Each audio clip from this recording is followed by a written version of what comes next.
So, the official translations are out for My Hero Academia Manga Chapter 355, and oh boy did these translations really kick up a stir in the community. And we will talk about that a little bit more, along with the idea of what the Vestiges were able to accomplish in this chapter, and what this could mean for later on in the story. Hey guys, how's it going? It is your boy Manga Man Drew, and I'm here to do my discussion for My Hero Academia Manga Chapter 355, titled Extras. And like I said, this chapter really got the My Hero Academia community up in arms, mainly because of a single difference in translations between different translations and languages. But don't worry, I'm here to straighten out that confusion that people are having, and also discussing a little bit more on what it means for these Vestiges to be able to revolt against All For One in this chapter. So let's just dive right into it, talking about the differences between the official and unofficial translations, as well as translations between the English and Spanish. And one minor difference that you can see between the translations is most likely with Jiro's speech. And this is just a small difference, so I'm going to cover it now before we get to the big and major difference. But between the official and unofficial translations, in the unofficial translations, you have Jiro saying that she almost didn't see the attack, while in the official translation, they say that she didn't see the attack coming at all. And you know what, it's a small difference, but in the official translation, it makes it seem as if Jiro is a lot weaker than she actually is, because she was unable to see the attack coming, but it means that it makes more sense for her to be very fearful because she was unable to read the attack at all, than in comparison if she was able to barely avoid it. So yeah, that's the small difference in this chapter, and it did nothing to stir up the My Hero Academia community more than the next difference. The main difference between the official and the unofficial and Spanish translations is that in Spanish and in the unofficial, you just have All For One questioning the entirety of what is going on in the Vestige world, while in the official translation, he only questions what is going on with Jiro, but rules out New Order is actually the cause of it. That's it. Nothing more to it, nothing less. It's just a difference in him making a declarative statement and him making a question. One of them is a definitive answer and the other one isn't. And yet people use the question to say that definitively New Order is doing something. I am not great at English, but even I know the difference between a declarative statement, a statement that is making a point, and a question, a statement that ends in a question mark, which is even worse in the Spanish translation because they have two question marks, because that's how they're able to indicate a question in Spanish, with two different question marks. Gosh, this community can't read sometimes. But yeah, that's all I really have to say about this. And with that out the way, let's get into what I really want to talk about, which is, why is this even happening in the first place? Hey, something that I forgot to say when I was recording this video is that something that I missed in the actual review proper, as well as in this chapter, involves panels involving Jiro. And that certain panels that we see in this chapter have like this sort of like line to the outer box of it, and how most likely than not is representation of like the sound waves or just the music waves or just waves in general when it comes to like Jiro using her quirk, and just how sound is normally portrayed in like different forms of like media, specifically when I'm editing this video. So I thought that was a very cool like moment of paneling with Hirikoshi, especially how it relates to Jiro, as well as her sound-based quirk using earphone jack. Alright, yeah, that's all I really want to say. Back to the original video. Because as the chapter pretty much explains, the reasoning why this is happening is most likely because of Jiro. And many people are questioning, well, why is it Jiro? Why is Jiro doing this? Why didn't this happen with every other character? Why didn't New Order actually do it, like many people think? And I'm going to go into it a little bit more, but we need to cover a few questions when it comes to how the Vestiges work. And then from there, we can get a better understanding for why they are reacting the way that they are in this chapter. So let's start with the very first and simple question, which is, what is a vestige? And from what we learned in the story, a vestige is just the consciousness of a quirk wielder, which means that if someone does have a quirk, they have a quirk factor, and within that quirk factor lies a copy of their consciousness. And this leads to another question of, where does the vestige come from? And that the vestige comes from the user's quirk factor, and that most likely individuals who are born with quirks and henceforth a quirk factor, they will always have a copy of their consciousness inside the quirk factor, which will remain within them until the quirk factor is removed. And I already answered another question of where the consciousness or the vestiges are located, which is they are located within the quirk factor, which is pretty much the source of where all quirks originate within a user's body. And now let's go into a little bit more deeper when it comes to vestiges. And one of the questions that you may have is, when can the vestige interact with the user? And in those cases, vestiges can only interact with their user if the quirk itself has the capability of interacting with quirks and therefore interacting with the vestiges themselves. And they basically have to have the power to meddle with other quirks. And the only quirks in the series that can canonically meddle with other quirks and have the power to do so would be All for One, One for All, and New Order. Because these are the only three quirks that we have seen to have some form of power to interact with the vestiges or meddle with quirks directly. And I know this may be a shock to you, but All for One does have a quirk, and it's called All for One. And then from there, the final question that we really need to ask to understand what is going on currently inside of All for One is that, can vestiges interact with the user outside of the user's will and wants? And the answer to that question is a yes, because we've seen multiple times within the story of how these vestiges are able to do things outside of the control of their user. With One for All, the vestiges were the ones to break Deku's finger without Deku willing it to do so.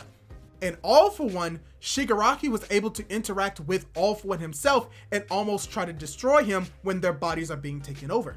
And even within the vestige world, the vestiges of One for All were able to protect Deku even though Deku didn't will it so. Even to the point where Deku does not have full control over the vestiges. They are their own individual beings, meaning that they have the capability of interacting to Deku whether he wants to or not. And vice versa, they can choose to not interact with Deku if they choose not to, which is why the second and third users were always facing away or shrouded in darkness whenever Deku was around, because they were choosing not to interact and help him. And we also saw in the fight between Star and Stripe and Shigaraki that the vestiges can choose to fight against an unnamed foe or to fight against New Order by their own choice and not necessarily by the choice of All for One himself inside of Shigaraki. And all of this is very important when it comes to what went on in this chapter, because what went on in this chapter is that we see that most likely than not, the vestiges inside of All for One, the consciousness of these individuals inside of the quirk, were going against the will and the wants of All for One himself, which led for an opening for Hawks and Jiro to be able to break All for One's mask. And the idea of it is that Jiro is the one that spurred them into action. So the final question is, why would Jiro be the one to spur these vestiges into action? And my idea is that it's because Jiro is quote unquote weak, but yet through her quote unquote weakness is still willing to fight against All for One. Even though she is scared, even though she is fearful, even though she has lost half of her quirk, she is still willing to fight, and that willingness to fight is an inspiration to the vestiges inside of All for One. And this may tie into some rebuttal for like why other characters couldn't do it, such as Star and Stripe when she was inside of the vestige world fighting All for One. Why didn't the vestiges go and attack All for One at that moment and help her? Well, it's very simple. She was literally trying to kill all of the quirks. She wasn't just killing All for One. She was literally destroying every other quirk inside of there. And that most likely the reasoning why they were fighting against New Order in that moment is to not die. Because it is confirmed that All for One cannot destroy these individuals, but New Order could. And potentially in fear of being destroyed and to stop existing, they went to fight against New Order to preserve themselves and to sort of kind of in a way live on and not die. So that's an explanation for why it didn't happen with New Order, Kathy Bates, Star and Stripes. But then what about other characters? What about Aoyama? What about All Might? What about the previous vestiges of One for All? Why didn't they respond to them then? And my idea of it is that most likely than not, Jiro is the quote unquote weakest of them all. Not necessarily just within her strength or her quirk, but within her will and her conviction. She is one of the very few characters that we've seen in the story that fears All For One. The only other characters that we've seen to show fear against All For One are the students. And the students that were able to go against him, such as Deku, such as Shoto, and even Aoyama, they have quirks that can be considered strong.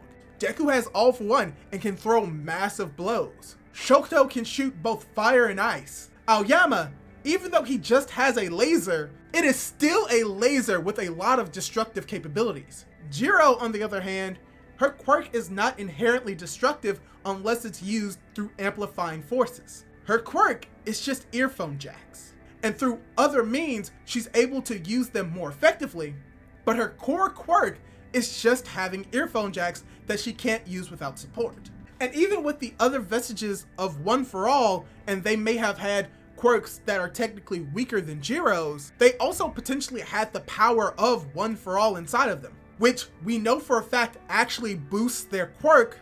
We know that by the fourth user, the individual that has One For All is strong enough to break boulder, and it just gets stronger and stronger from there. Jiro can't break boulders just with her earphone jacks. She could probably stab into the rock and probably cause it to eventually crumble. And even when it comes to the first three users, yes, they may not have had necessarily strong quirks, but I also do not believe that they actually feared All For One. And I think what Jiro sets up against these other individuals is that she didn't have a strong will or conviction at the first start of her adventure, at the start of the fight. She was not as motivated or as determined as individuals such as Aoyama as well as Deku. But the fact that she is still willing to fight, even though she knows that she is not a match for All For One, was most likely the motivator for the Vestiges to finally kick into action. Seeing someone that literally has very little to no chance against All For One, fighting back, getting destroyed, never giving up, allowed them to finally take charge of their own self and actually go against All For One. Because we have seen that when it comes to quirks like All For One and One For All, there's some type of connection that lingers, and that individuals within inside of these quirks have the capability of obtaining knowledge from either the user or past users. As seen with One For All, with All Might being able to convey information to the Vestiges, even though it's information that they shouldn't normally know. And that this is probably the same way that these Vestiges inside of All For One are learning how to revolt, is that the information from the outside world of All For One fighting Jiro is leaking into All For One. They're seeing Jiro in action most likely, and they are now deciding to fight back, which allows the Vestiges to revolt against All For One in the single instance, eventually leading to his mask being broken partially, and to his potential defeat. So yeah, that's kind of what I want to say about the Vestiges. This is kind of my idea for why this is the case, why Jiro is important to the Vestiges revolting, and how the Vestiges will eventually lead to All For One's downfall, if not in this fight or in this battle, later on down the line of having the Vestiges have their own will and wanting to fight against All For One. Either by having these Vestiges fight against All For One inside of Shigaraki while Deku is trying to save Shigaraki, or Shigaraki himself revolting against All For One and destroying it with his own decay quirk inside of this Vestige world. So either way, what this chapter is setting up, that the Vestiges inside of All For One are going to play a role in his potential defeat, and we just have to wait and see what that will be. So yeah, that's pretty much all of my thoughts that I have on this chapter of My Hero Academia. What did you think? Did you like the idea of the Vestiges eventually turning on All For One? Leave your thoughts down in the comments down below. Leave a like on the video if you liked it. And don't forget to subscribe to my YouTube channel for more content like this. Do all that cool jazz, and hopefully I'll be able to catch you in my next video. Goodbye!